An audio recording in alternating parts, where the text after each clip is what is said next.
Bulletin की शुरुआत करने से पहले हम आपको रूबरू कराएंगे मशहूर गीतकार रवि यादव से, जो आज हमारे साथ हमारे स्टूडियो में मौजूद हैं। रवि यादव से आपका परिचय कराते हैं। रवि यादव जी, बहुत बहुत स्वागत है आपका इंडिया वॉइस में। रवि जी ने अलग अलग राजनीतिक पार्टियों के लिए गाने लिखे हैं, गीत लिखे हैं। रवि यादव गाजियाबाद के रहने वाले हैं, जो पिछले 8 से 10 सालों से वो मुंबई में रह रहे हैं और मुंबई में रवि प्रोड्यूसर हैं, एक्टर हैं और प्रोड्यूसर और एक्टर के तौर पर वो काम कर रहे हैं।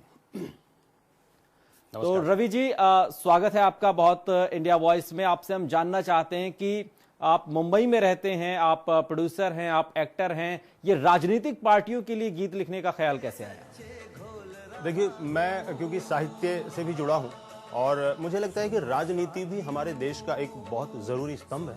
राजनीतिक लोग भी हमारे लोग हैं और वहां भी जो गाने बनते हैं उनमें अगर काव्य की पुट हो तो फिर गाने हिट भी होते हैं, लोगों को पसंद आते हैं। जैसे कि अखिलेश यादव बोल रहा हूं या जो बाकी सॉन्ग्स मैंने लिखे हैं, तो मुझे लिखना अच्छा लगता है उनको। बिल्कुल, आपने ये अखिलेश यादव पर जो गीत लिखा, अखिलेश यादव बोल रहा हूं, और ये गीत काफी मशहूर हो रहा है। आपने लिखा, हम आपकी आवाज में आपसे सुनना चाहते हैं। सर, शान भाई ने इतने अच्छे से गाया है जी, मार पड़ेगी। मैं सिंगर नहीं हूं, लेकिन मैं कोशिश करता हूं, क्योंकि मैंने जिस तरीके से लिखा था कि जिस मिट्टी में हम जन्मे वो अपनी जिम्मेदारी है, जिस मिट्टी में हम जन्मे वो अपनी जिम्मेदारी है, यूपी अपनी माँ है, माँ की हम पर कर्जेदारी है, हम पर कर्जेदारी है। खाओ कसम के घर घर तक शिक्षा का दीप जलाएंगे, गांव की अंतिम झोपड़ी तक उजियारा पहुंचाएंगे। बहुत खूब रवि जी। अब इस गीत को हम शान की आवाज में आपको सुनाते हैं। जी जरूर।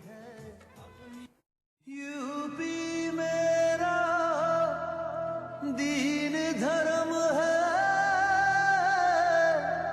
यूपी है अभिमान,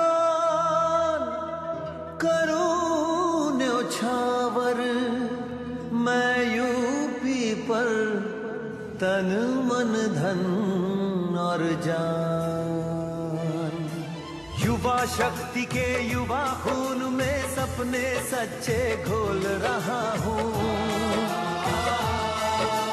युवा शक्ति के युवा खून में सपने सच्चे घोल रहा हूँ।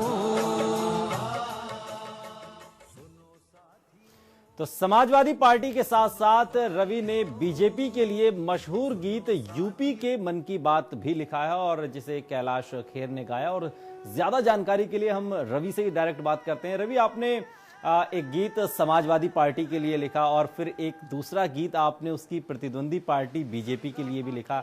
ये कैसे होता है, ये संभव कैसे होता है कि वो वही शब्द फिर एक पार्टी के लिए और फिर वही शब्द दूसरी पार्टी के लिए?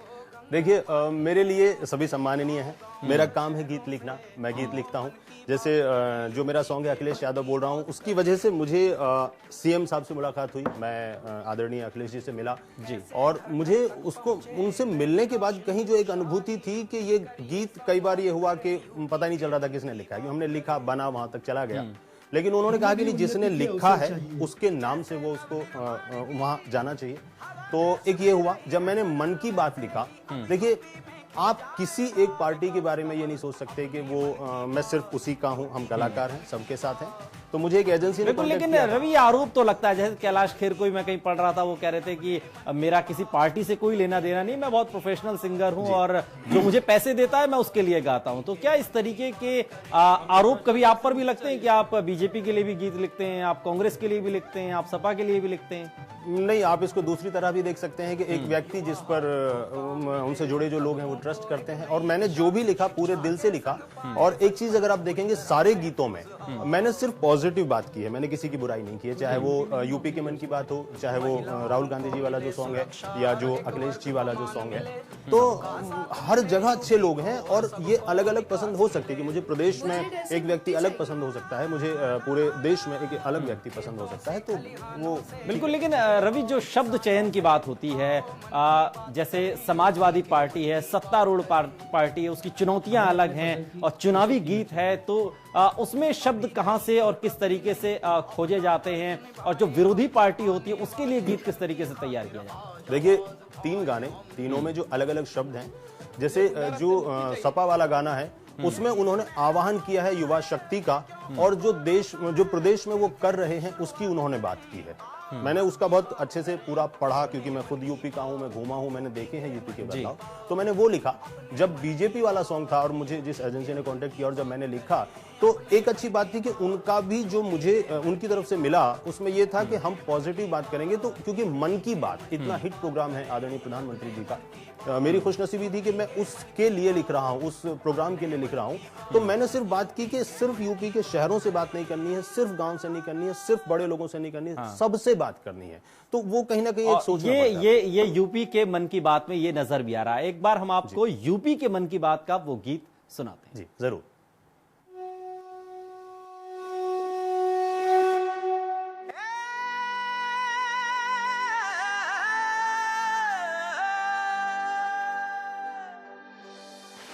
गंगा माँ की लहरों से गांव गांव और शहरों से,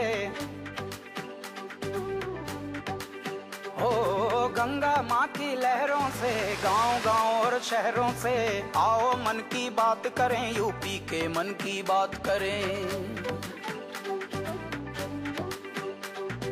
कैसे घर घर तक पहुँचे नई रोशनी खुशहाली, मिलकर ये संवाद करें, यूपी के मन की बात करें। हमें भी उन्नति के अवसर चाहिए, जैसे नवनिर्माण की हवा देश में रही है चल, वैसे ही अब यूपी में खिल जा। तो रवि ने कांग्रेस के लिए भी गीत लिखा है, सुनो कहानी राहुल की, गाना लिखा है और इसे कुमार शानू ने गाया। इसके गाने के बारे में भी हम रवि से जानते हैं। रवि, राहुल गांधी के लिए भी आपने गीत लिखा, आपने समाजवादी पार्टी के अखिलेश यादव के लिए लिखा, आपने बीजेपी के लिए लिखा, आपने राहुल गांधी के लिए लिखा। सुनो कहानी राहुल की में क्या है? मैंने अनूप जी और भी काफी लोगों के लिए लिखे, बाई चांस से 3 अच्छे चल गए। जब मैं राहुल जी के लिए लिखा तो देखिए, हम लोग कलाकार लोग हैं, बहुत छोटी छोटी बातों पर हम लोग इमोशनल हो जाते हैं। मेरी उसमें एक लाइन है कि इस मिट्टी का खून अभी तक, इस मिट्टी का रंग अभी तक जिसके खून से लाल है, वो मेरी दादी थी, वो इंदिरा गांधी थी। और एक था कि शाम का वादा करके गए थे, लौट कभी ना आए जो, वो मेरे पापा थे, तकनीक के दाता थे। मैंने सिर्फ उस बात को फील किया, राजनीति छोड़ दीजिए। बिल्कुल रवि, एक बार हम आपसे चाहेंगे कि आप इस गीत को गाकर सुनाएं। सर, कुमार शानू साहब कितना बढ़िया गया, मैं कोशिश करता हूँ सर, माफी फिर भी दादा माफ कीजिएगा कि इस मिट्टी का रंग अभी तक जिसके खून से लाल है, वो मेरी दादी थी, वो इंदिरा गांधी थी, जिसकी लोरी परी कहानी रहती आज उदास है, वो मेरी दादी थी, वो इंदिरा गांधी थी।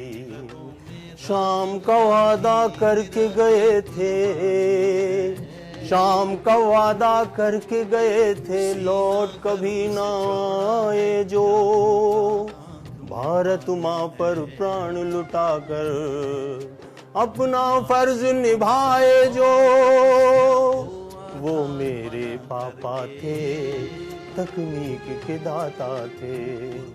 तो ये जो एक इमोशन है ना कि जिस बच्चे के फादर शाम को नहीं लौटे, मैंने राहुल जी के उस पक्ष को लिखा। बात राजनीति की नहीं है, एक इमोशन की बात है कि फादर अगर शाम को न लौटे अचानक से तो कैसा लगता है, तो कैसा लगता है। कुमार शानू की आवाज में अब सुनो कहानी राहुल की सुनिए एक बार फिर से।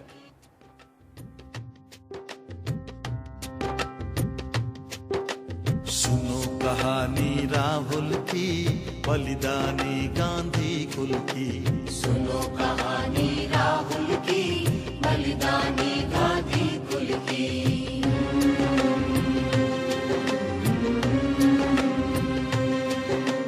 मेरी रगों में राजीव गांधी इंदिरा की कुर्बानी है, सीना गर्व से चौड़ा है, यादों का आंख में पानी है, माँ की ममता और तप तपस्या को आधार बना करके पुरखों की महान विरासत आगे लेकर जानी है।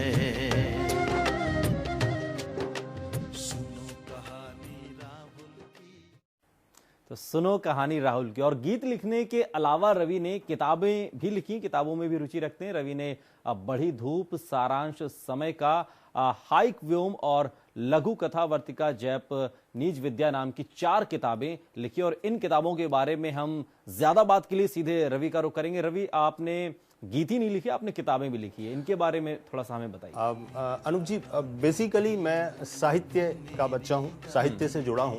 राजनीतिक गाने लिखता हूँ, ठीक है, मेरा पेशा है, मैं लिखता हूँ। लेकिन मुझको सबसे ज़्यादा अगर कोई चीज़ सुकून देती है तो वो मेरा साहित्य है। मैं कविताएं लिखता हूँ, मैं कवि सम्मेलनों में जाता हूँ, मैं कविताएं पढ़ने देश भर में जाता हूँ। वो मेरी ऊर्जा है सर, बाकी मेरे पास ऊर्जा के लिए कुछ ऐसा है नहीं। तो मैं एक कविता अगर दिन भर में लिख लेता हूँ तो मैं दिन भर उसके नशे में रहता हूँ। चलिए, बहुत अच्छी बात है। एक आखिरी सवाल रवि, हम आपसे जानना चाहते हैं कि जो सामान्य गीत होते हैं, जो फिल्मी गीत होते हैं, जो कविताएं होती हैं, उनसे कितना अलग है और कितना चुनौतीपूर्ण है राजनीतिक इस तरीके के गीत? बिल्कुल अलग है सर, चुनौती भरा है। क्योंकि देखिए, राजनीतिक जो भी गाने, मैं बहुत समय से राजनीतिक गाने लिख रहा हूँ, करीब करीब सभी पार्टीज के लिए मैंने लिखे हैं। उसमें आपका जो पॉलिटिकल नॉलेज है, उस जगह के बारे में, उस वहाँ की समस्याओं के बारे में, उस पर्टिकुलर पार्टी या नेता के बारे में जिसके बारे में आप लिख रहे हैं, अगर वो नहीं है तो आप सिर्फ जय जयकार लिखेंगे कि फलाने भैया की जय, फलाने भैया की जय। मुद्दे को आप नहीं पकड़ सकते अगर आपको मेरे किसी भी जानकारी जय नहीं सुना होगा अनूप जी। और मैं एक छोटी सी चीज यहाँ पर मेंशन करना चाहूंगा कि इन गानों को बनाने में मेरा लिखने में जरूर योगदान है, लेकिन विक्रांत माथुर जिसने इसका म्यूजिक दिया और धीरज सेन, उनका भी बराबर का योगदान है। और मेरे पार्टनर्स मयूर और हाजी जी, उन लोगों का भी, उनके बगैर ये गाने। लेकिन बड़ी बात आपने कही कि अगर जानकारी नहीं है, अगर आप पार्टी को नहीं समझते हैं, उसकी विचारधारा को नहीं समझते हैं, प्रदेश को नहीं समझते हैं जहां चुनाव हो रहा है, तो उसका राजनीतिक गीत लिख पाना बहुत मुश्किल है, वो सिर्फ गुणगान होकर रह जाएगा। बहुत बहुत शुक्रिया रवि, आपने हमसे बात की, आपने जो गीत लिखे उनके बारे में हमें जानकारी दी।